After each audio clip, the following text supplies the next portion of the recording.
আপনার কথায় আজ যিনি আমাদের অতিথি তার পরিচয় আলাদা করে বলার অপেক্ষাই রাখে না, মিঠুন চক্রবর্তী।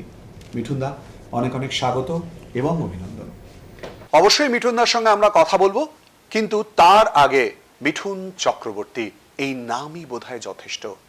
তার জীবনের পথ চলা, পরিশ্রম দেখে নেব। চড়াই উতরাইয়ের আরেক নাম মিঠুন চক্রবর্তী। দাঁতে দাঁত চেপে সাফল্যের জন্য অপেক্ষা ছিল মিঠুনের। সহজ ছিল না গৌরাঙ্গ চক্রবর্তী থেকে মিঠুন চক্রবর্তী হয়ে ওঠার গল্পটা। না, আজ আর তাকে পেছনে ফিরে তাকাতে হয় না। 70-এর দশক থেকে কাজ শুরু করে 350-এরও বেশি ছবিতে অভিনয় করার পরেও এখনও কাবুলিওয়ালা, প্রজাপতি, কাশ্মীর ফাইলসের মতো ছবি উপহার দিচ্ছেন মিঠুন। আজও তিনি বাঙালির মহাগুরু, বম্বের ডিস্কো ডান্সার। তবে জীবন সংগ্রাম সহজ ছিল না মিঠুনের। বলিউডে কাজের স্বপ্ন নিয়ে মিঠুন যখন মুম্বাই পৌঁছন, তখন না ছিল সামান্য খাবার জোটানোর টাকা, না ছিল মাথার উপরের ছাদ। তাই রাত কাটাতে হতো ফুটপাথেই। খুঁজতে হতো এমন বন্ধুর বাড়ি যে একবেলা খেতে দেয়। এমনকি সেই সময় মিঠুনের মধ্যে হিরো বা স্টার হওয়ার মতো কোনো গড়নই ছিল না। ছিপছিপে চেহারা, সাদামাটা মুখ, চাপা গায়ের রং, হাতে শুধু একটা পোর্টফোলিও। বহুদিন চলেছে একটা কাজের জন্য পরিচালকের দুয়ারে দুয়ারে ঘোরাও। মিঠুনের ডেবিউ সিনেমা ছিল মৃগয়া।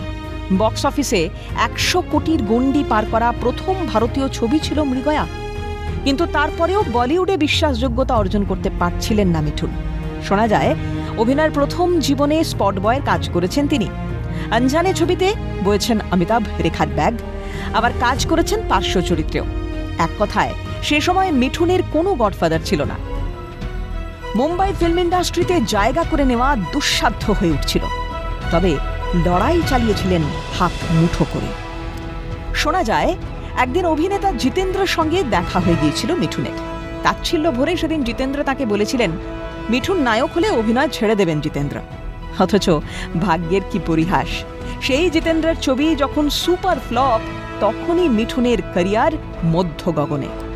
অবশেষে যদিও মিঠুনের জীবন বদলেছিল 1982-তে মুক্তি পাওয়া ডিস্কো ডান্সার ছবি। ডিস্কো ডান্সার ছবির গান, গল্প আর মিঠুনের নাচ সাড়া ফেলে দিল। ওই ছবির মাধ্যমে শুধু অভিনেতা হিসেবেই নয়, একজন সফল ডান্সার হিসেবেও মিঠুন ছুঁয়ে নিলেন মানুষের মন। ভারতে ডিস্কো ডান্সার আয় করেছিল 6 কোটির একটু বেশি। কয়েক বছর পর সোভিয়েত ইউনিয়নে ডিস্কো ডান্সার মুক্তি পেলে আয় করেছিল 94 কোটি। বিশ্বব্যাপী 100 কোটি টাকা আয় করে বহু প্রত্যাখ্যিত মিঠুনের ছবি ভেঙে দিল সমস্ত রেকর্ড। ব্যাস, তারপর বলিউড থেকে টলিউড, সঙ্গে নানা ভাষার ছবি, ইন্ডাস্ট্রিতে দাপট শুরু মিঠুনের। ঝুলিতে একের পর এক পুরস্কার, জাতীয় থেকে আন্তর্জাতিক স্তরে। রিপোর্ট বলে 350-এর বেশি ছবি করা মিঠুনের জীবনের প্রায় বহু ছবি ফ্লপ। তবু আজও আধিপত্য বিস্তার করছেন স্বমহিমায়।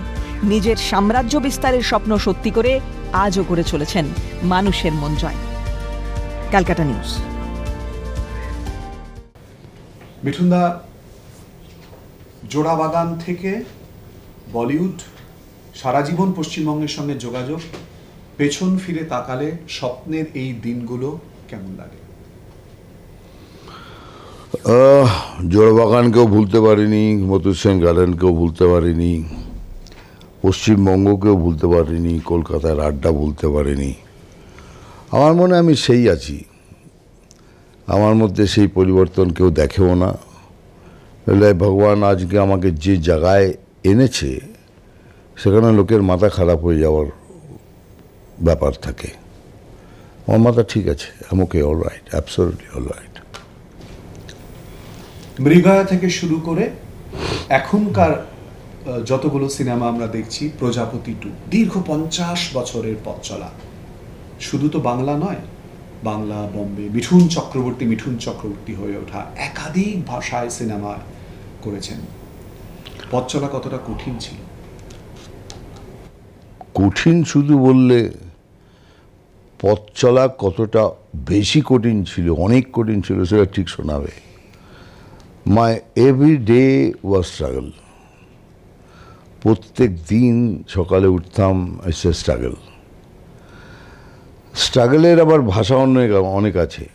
স্ট্রাগলের ভাষা আছে, আজকে গিয়ে ওই স্টুডিওতে যাব, আমার স্ট্রাগল ছিল আজকে দিনটা খাবো কি, কোথায় গেলে একটু খেতে পাবো, কোন বন্ধুর বাড়িতে গেলে আমাকে বলবে যা খেয়ে যা।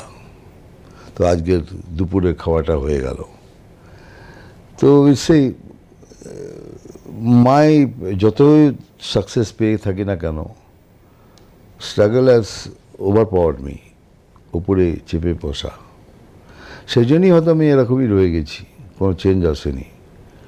কারণ আই এম স্কেয়ার্ড, আমি ভয় পাই, এই পুরোনো দিনে ফিরে যেতে ভয় পাই, যেন সেই দিনটা না আসে।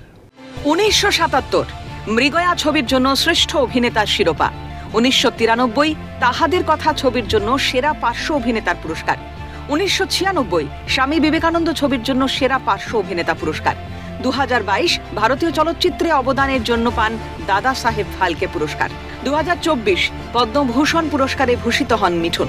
1991 অগ্নিপথ ছবির জন্য শ্রেষ্ঠ পার্শ্ব অভিনেতার পুরস্কার। 1996 জল্লাদ ছবির জন্য শ্রেষ্ঠ খলনায়কের পুরস্কার। 2008 গুরু সিনেমার জন্য শ্রেষ্ঠ পার্শ্ব অভিনেতার পুরস্কার। 2023 দ্য কাশ্মীর ফাইলসের জন্য শ্রেষ্ঠ পার্শ্ব অভিনেতার পুরস্কার। 2023 প্রজাপতি ছবির জন্য প্রধান চরিত্রে শ্রেষ্ঠ অভিনেতার পুরস্কার। 2024 শ্রেষ্ঠ অভিনেতার পুরস্কার পান কাবুলিওয়ালা ছবির জন্য। 1996 জল্লাদ ছবির জন্য পান সেরা খলনায়কের পুরস্কার। 2008 গুরু ছবি এনে দেয় সেরা পার্শ্ব অভিনেতার পুরস্কার। 2013 ও মাই গড ছবিতে নেতিবাচক চরিত্রে সেরা অভিনেতার পুরস্কার।